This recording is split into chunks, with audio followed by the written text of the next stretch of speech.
दोस्तों, भारत और यूरोपीय यूनियन के बीच साइन हुए फ्री ट्रेड एग्रीमेंट के बाद अब कनाडा लाइन में लगा हुआ है। कनाडा के प्रधानमंत्री का तुरंत पीएम मोदी को फोन आया। इतना ही नहीं, 26 जनवरी को कनाडा की विदेश मंत्री की भारतीय विदेश मंत्री से फोन पर बात भी हुई। और तो और मार्च के महीने में मार्कार्ने भारत के दौरे पर भी आने वाले हैं। और इसी बीच कनाडा ने भारत के लिए अपने दरवाजे खोल दिए हैं और अपने क्रिटिकल मिनरल्स भारत को देने के लिए तैयार दिखाई दे रहा है। इस खबर पर डिटेल में बात करेंगे। इसके अलावा ब्रिटेन की तरफ से भारत को 6th जनरेशन तकनीक का ऑफर भी दिया गया है, इस पर भी बात करेंगे। दोनों खबर काफी इंटरेस्टिंग है, इसीलिए वीडियो को अंत तक जरूर देखिएगा।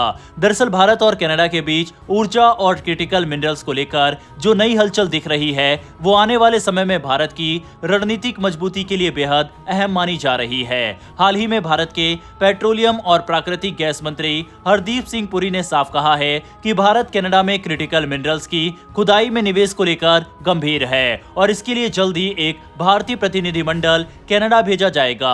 ये बयान इंडिया एनर्जी वीक के दौरान कनाडा के ऊर्जा और प्राकृतिक संसाधन मंत्री टिम हॉसन से मुलाकात के बाद आया। सबसे पहले समझते हैं कि क्रिटिकल मिनरल्स आखिर इतने जरूरी क्यों हैं। लिथियम, कोबाल्ट और रेयर अर्थ एलिमेंट जैसे खनिज आज के दौर की नई तकनीकों की रीढ़ है। इलेक्ट्रिक व्हीकल की battery, solar panel, wind turbine, advance defence equipment और हाईटेक इलेक्ट्रॉनिक्स, इन सब में इन मिनरल्स का इस्तेमाल होता है। समस्या ये है कि फिलहाल इन खनिजों की सप्लाई पर चीन का दबदबा है। जब सप्लाई कुछ ही देशों तक सीमित हो जाती है तो भू राजनीतिक जोखिम अपने आप बढ़ जाता है। भारत इसी जोखिम को कम करना चाहता है। इसी दिशा में ऑयल इंडिया लिमिटेड यानी OIL एक ऐसे कंसोर्शियम का हिस्सा है जो विदेशों में क्रिटिकल मिनरल्स के संसाधन सुरक्षित करने पर काम कर रहा है। OIL के चेयरमैन और मैनेजिंग डायरेक्टर रंजीत राठ ने बताया है कि उनकी टीम जल्द ही कनाडा जाएगी और वहां खनन और निवेश की संभावनाओं को करीब से देखेगी। कनाडा के पास न सिर्फ खनिज संसाधनों की भरमार है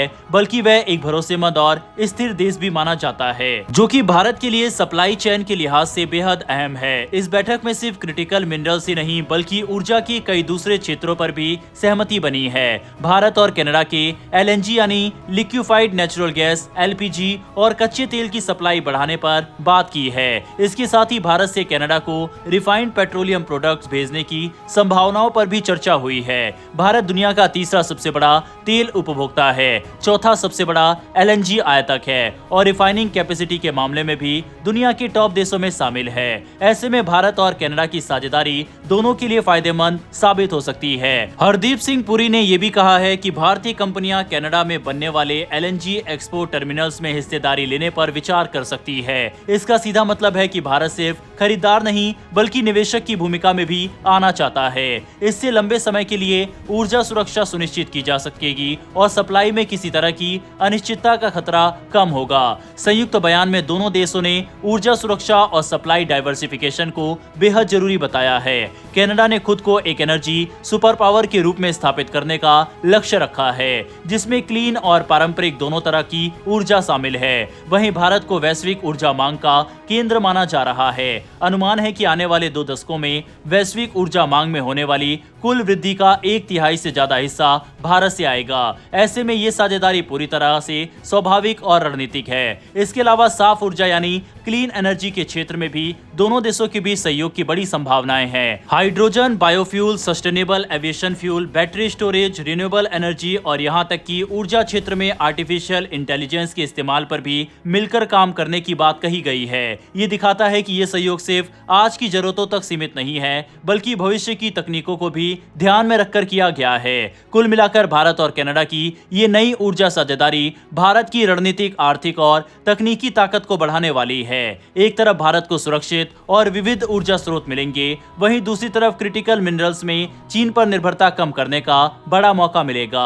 आने वाले समय में ये देखना दिलचस्प होगा कि ये साझेदारी जमीन पर किस तेजी से उतरती है और भारत की ऊर्जा सुरक्षा को कितनी मजबूती देती है। चलिए अब बात करते हैं ब्रिटेन की तरफ से दिए गए ऐतिहासिक ऑफर की। दरअसल आज की दुनिया में ताकत का मतलब सिर्फ हथियारों की संख्या नहीं रह गया है। असली ताकत अब उस देश के पास होती है जो आने आने वाले 10-20 सालों की जरूरतों को आज समझ लेता है। भारत इस समय ठीक उसी दौर से गुजर रहा है। ये खबर किसी नए फाइटर जेट की खरीद से जुड़ी नहीं है, बल्कि ये उस सोच से जुड़ी है जो भारत को तकनीक में आगे ले जा सकती है या फिर पीछे छोड़ सकती है। पिछले कुछ दशकों में भारत ने ये अनुभव किया है कि अगर टेक्नोलॉजी में देरी हो जाए तो उसकी कीमत सालों तक चुकानी पड़ती है। जब कई देश 5वीं पीढ़ी के स्टेल्थ फाइटर बना रहे थे, तब भारत अपने स्वदेशी 4थी पीढ़ी के विमान पर काम कर रहा था।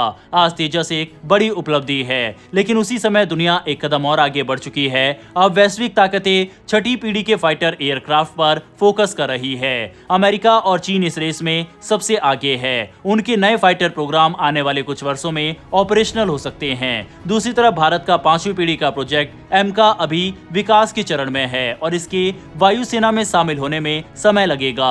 इसका सीधा असर ये होगा कि भविष्य में भारत और उसके संभावित विरोधियों के बीच टेक्नोलॉजी गैप बढ़ सकता है। भारतीय वायुसेना इस स्थिति को लेकर गंभीर है और वह दोबारा पीछे नहीं रहना चाहती। यही कारण है कि अब भारत में ये चर्चा शुरू हो चुकी है कि क्या हमें सिर्फ 5वीं पीढ़ी तक सीमित रहना चाहिए या फिर 6ठी पीढ़ी की तकनीक में भी समय रहते कदम रखना चाहिए। लेकिन समस्या ये है कि 6ठी पीढ़ी की टेक्नोलॉजी कोई साधारण चीज नहीं है। ये तकनीक बेहद गोपनीय होती है और इसे हर देश साझा नहीं करता।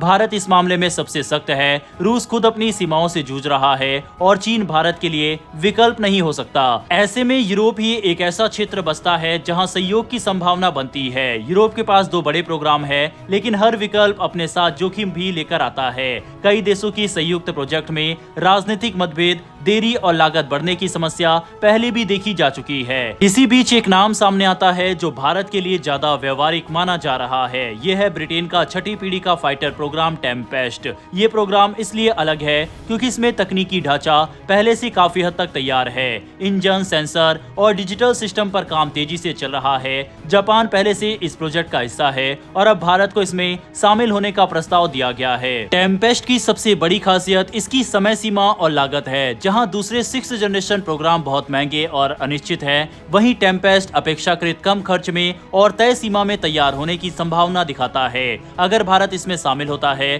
तो उसे केवल एक लड़ाकू विमान नहीं मिलेगा, बल्कि डिजाइन प्रक्रिया, एडवांस इलेक्ट्रॉनिक्स और भविष्य को एयर वॉरफेयर टेक्नोलॉजी में सीधी भागीदारी मिलेगी। हालांकि सबसे बड़ी चुनौती फिर वही है, पैसा। भारत पहले ही कई बड़े डिफेंस प्रोजेक्ट में निवेश कर रहा है। सरकार को यह तय करना है कि संसाधनों का सही संतुलन कैसे बनाया जाए। लेकिन ये फैसला सिर्फ बजट का नहीं है, ये उस दिशा का फैसला है जिसमें भारत अगले 20 साल में खुद को देखना चाहता है। सवाल सीधा है, क्या भारत सिर्फ जरूरत पड़ने पर टेक्नोलॉजी अपनाने वाला देश बनेगा या फिर भविष्य की तकनीक को गढ़ने वालों में शामिल होगा।